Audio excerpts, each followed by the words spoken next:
ജയ രാമ രാമ ജയ രാമ രാമ ജയ രാമ രാമ. നമസ്കാരം. ആത്മഹത്യാ ശ്രമം നടത്തിയ ഭരതനെ അഗ്നികുണ്ഡത്തിലെ തീ അണച്ചുകൊണ്ട് ഹനുമാൻ നന്ദിഗ്രാമിൽ എത്തിച്ചേർന്നത് ഭരതനിൽ വലിയ സന്തോഷമുണ്ടാക്കി. ഭരതൻ പറഞ്ഞു, 14 വർഷം ശ്രീരാമദേവന് വേണ്ടി കാത്തിരുന്ന് അവസാന ദിവസം ഇന്ന് എത്തിച്ചേർന്നിരിക്കുകയാണ്. ഇന്ന് ജ്യേഷ്ഠൻ ഇവിടെ എത്തിച്ചേരുമെന്നുള്ളതിനെക്കുറിച്ച് ഒരു ധാരണയും ഇല്ലാതിരുന്ന സാഹചര്യത്തിലാണ് നാം ഇങ്ങനെ നമ്മുടെ ജീവിതം അവസാനിപ്പിക്കാൻ തീരുമാനിച്ചത്. അപ്പോൾ തന്നെ ഹനുമാൻ ശ്രീരാമദേവനും സീതാദേവിയും ലക്ഷ്മണനും ഒക്കെ വരുന്ന പുഷ്പവിമാനം ഭരതന് കാട്ടിക്കൊടുത്തു. അകലേക്ക് ആകാശത്ത് നോക്കാൻ പറഞ്ഞു. ഭരദ്വാജമുനിയുടെ അവിടെ നിന്ന് ഉയർന്നു പൊങ്ങിയ ആ വിമാനം ഇവരെയും വഹിച്ചുകൊണ്ട് വരുന്നതാണ് എന്ന് പറഞ്ഞ് ഭരതനോട്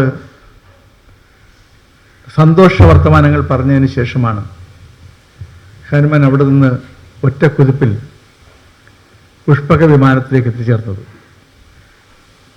പുഷ്പവിമാനത്തിൽ എത്തിച്ചേർന്ന് ശ്രീരാമദേവനോട് ഭരതൻ്റെ വിശേഷങ്ങളൊക്കെ പറഞ്ഞു. അവിടെ നടന്ന സംഭവം വിശദീകരിച്ചു. ശ്രീരാമദേവന് വളരെ സന്തോഷമായി.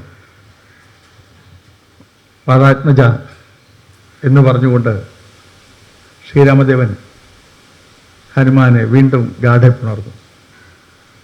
നിമിഷങ്ങൾക്കുള്ളിൽ പുഷ്പവിമാനം നന്ദിഗ്രാമിൽ താഴ്ന്നിറങ്ങി.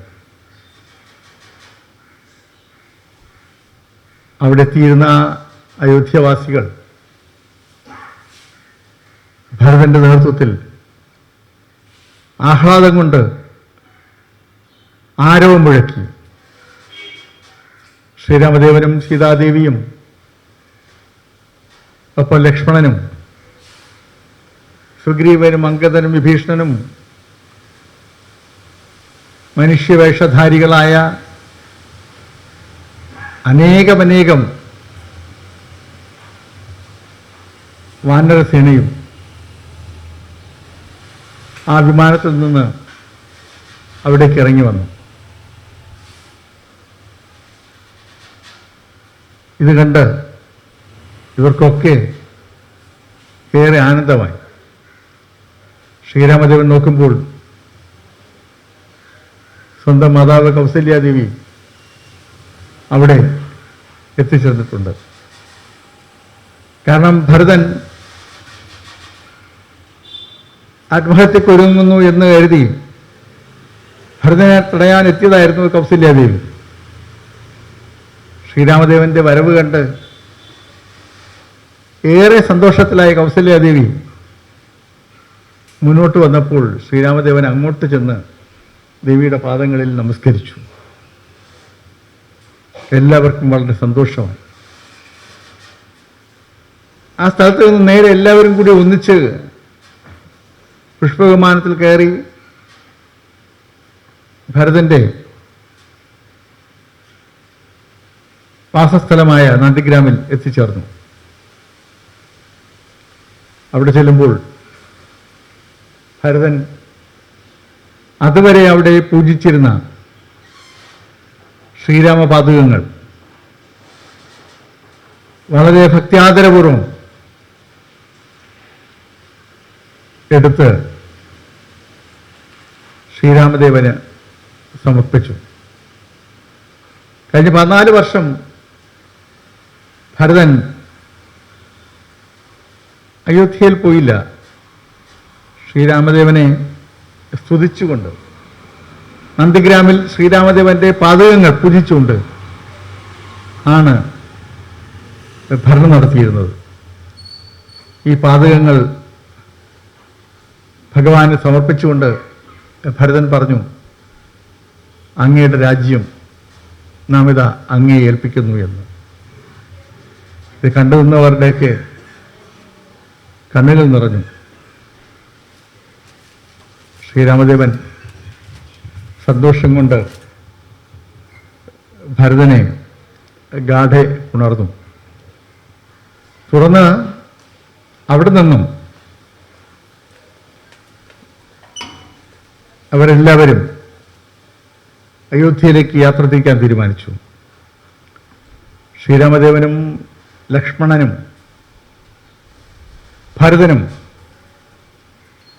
വൽക്കലധാരികളാണ്. ശ്രീരാമദേവൻ വനവാസത്തിന് പോകാൻ തീരുമാനിക്കുമ്പോൾ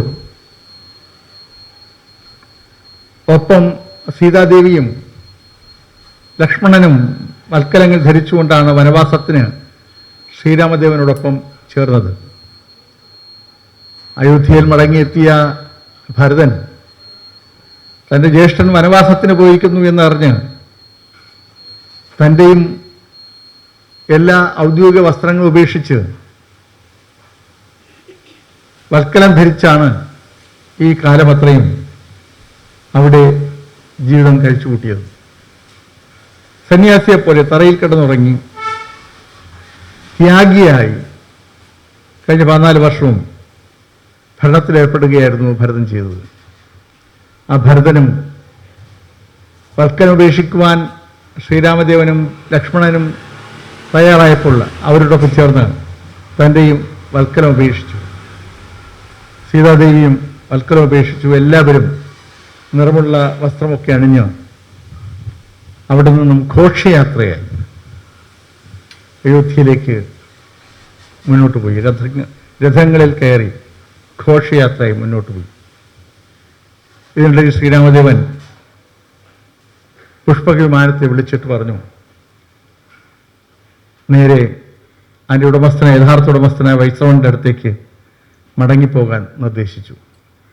അങ്ങനെ പുഷ്പവിമാനം വൈശ്രവണൻ്റെ അടുത്തേക്ക് മടങ്ങിപ്പോയി. ഇവർ എല്ലാവരും കൂടി രഥത്തിൽ ഘോഷയാത്രയായി അയോധ്യയിലേക്ക് പോയി. ആ നാട്ടിൽ വലിയൊരു ഉത്സവമായിരുന്നു. ശ്രീരാമദേവൻ ഭരതനും ലക്ഷ്മണനും ശത്രുഘ്നനും ഒന്നിച്ച് ഒരു രഥത്തിൽ ഇങ്ങനെ അയോധ്യയിലേക്ക് നീങ്ങുന്നത്. ഒപ്പം അമ്മ കൗസല്യയും സീതാദേവിയും കൂടെയുണ്ട്. ഇതൊരു വലിയ കാഴ്ചയായിരുന്നു അവർക്ക്. നന്ദിഗ്രാമിൽ നിന്നും അയോധ്യയിലേക്കുള്ള യാത്ര. ഏറെ സന്തോഷം കൊണ്ട് കൗസല്യാജ്യം ആവേശഭരിതമായി.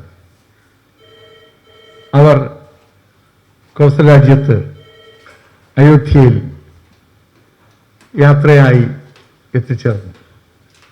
ഇതിനൊക്കെ നേതൃത്വം കൊടുക്കുന്നതിന് മുന്നിൽ നിന്നിരുന്നത് കുലഗുരുവായ വസിഷ്ഠമുനിയാണ്. വസിഷ്ഠമുനി സുമന്ത്രരോട്, മന്ത്രിയോട്, സുമന്ത്രരാണല്ലോ പ്രധാന മന്ത്രി, തേരാളിയും സുമന്ത്രരാണ്, സുമന്ത്രരോട് നമുക്ക് തുടർ പ്രവർത്തനങ്ങളെക്കുറിച്ചുകൂടെ ആലോചിക്കണം എന്ന് പറഞ്ഞപ്പോൾ അതുതന്നെയാണ് വേണ്ടുന്ന കാര്യങ്ങൾ എന്ന നിലയിൽ സുമന്ത്രനും അഭിപ്രായപ്പെട്ടു. ഭരതരാജകുമാരൻ രാജ്യം ശ്രീരാമചന്ദ്രന് നൽകുവാൻ തീരുമാനിച്ചു. ശ്രീരാമചന്ദ്രൻ അയോധ്യയിലെ ഭരണം ഏറ്റെടുക്കുവാൻ ഉള്ള സമ്മതം അറിയിച്ചിട്ടില്ല. പക്ഷേ എല്ലാവരും സന്തോഷത്തിലാണ്. അയോധ്യയിലെത്തുമ്പോൾ സർവമാന പേരും ജനങ്ങളും ഋഷിമാരും അവിടെത്തിയ മറ്റ് അംഗരാജാക്കന്മാരും എല്ലാവരും ശ്രീരാമദേവനോട് അയോധ്യയുടെ ഭരണം ഏറ്റെടുക്കണമെന്ന് ആവേശപൂർവ്വം സന്തോഷപൂർവ്വം ആദരപൂർവ്വം അഭ്യർത്ഥിച്ചു. ഇതിനിടയിൽ ഹനുമാൻ കഴിഞ്ഞ കാലത്ത് 14 വർഷത്തിനിടയിൽ നടന്ന അത്ഭുതകരമായ കാര്യങ്ങളും രാവണവധം ഉൾപ്പെടെയുള്ള കാര്യങ്ങൾ ഭരതനോട് വിശദീകരിച്ചിരുന്നു. ഇത്രയും മഹത്തായ കാര്യങ്ങൾ നിർവഹിക്കപ്പെട്ടു എന്ന് കേട്ടപ്പോൾ ഭരതന് ചിന്തിക്കാൻ കഴിഞ്ഞില്ല. അത്ഭുതമാണ് ഭരതന് അനുഭവപ്പെട്ടത്. ലോകത്ത് സമാധാനം ഉറപ്പാക്കാൻ വേണ്ടി വനത്തിലേക്ക് പോയ കാലഘട്ടത്തിൽ സ്വന്തം ജ്യേഷ്ഠൻ നിർവഹിച്ച മഹത്തായ കർമ്മങ്ങൾ കേട്ട് ഭരതൻ അതിൽ സഹായിച്ച സുഗ്രീവനെയും ഹനുമാനെയും അങ്കദനെയൊക്കെ വാരിപ്പുണർന്നു. സുഗ്രീവനെ കെട്ടിപ്പിടിച്ചുകൊണ്ട് പറഞ്ഞു, അങ്ങ് നമ്മുടെ 5ാമത്തെ സഹോദരനാണ് എന്ന് ഭരതൻ കൽപ്പിച്ചു. സ്വന്തം സഹോദരനാണ് എന്ന് പറഞ്ഞ് ഭരതൻ സന്തോഷം പങ്കിട്ടു. ഈ നിമിഷം എല്ലാവരും കാത്തിരിക്കുകയാണ് ശ്രീരാമദേവൻ്റെ പ്രഖ്യാപനം. താൻ രാജാവാകും അല്ലെങ്കിൽ രാജപദവി ഏറ്റെടുക്കും എന്നുള്ള പ്രഖ്യാപനത്തിനായി കാത്തിരിക്കുകയാണ്. കൈകേയി മാതാവും സുമിത്ര മാതാവും ഒക്കെ അവിടെ എത്തിച്ചേർന്നിട്ടുണ്ട്. ശ്രീരാമദേവൻ കൗസല്യ മാതാവിൻ്റെയും കൈകേയി മാതാവിൻ്റെയും സുമിത്ര മാതാവിൻ്റെയും പാദങ്ങളിൽ ഒക്കെ വന്നിച്ചതിന് ശേഷം, വസിഷ്ഠമുനിയെ വന്നിച്ച ശേഷം ശ്രീരാമദേവൻ പൊതുവായി എല്ലാവരെയും ഒന്ന് വന്നിച്ചതിന് ശേഷം പറഞ്ഞു, നാം അയോധ്യയുടെ ഭരണഭാരം ഏറ്റെടുക്കുവാൻ തയ്യാറാണ്. പട്ടാഭിഷേകത്തിന് വേണ്ടുന്ന ഒരുക്കങ്ങൾ നിർവഹിക്കുവാൻ പറഞ്ഞു.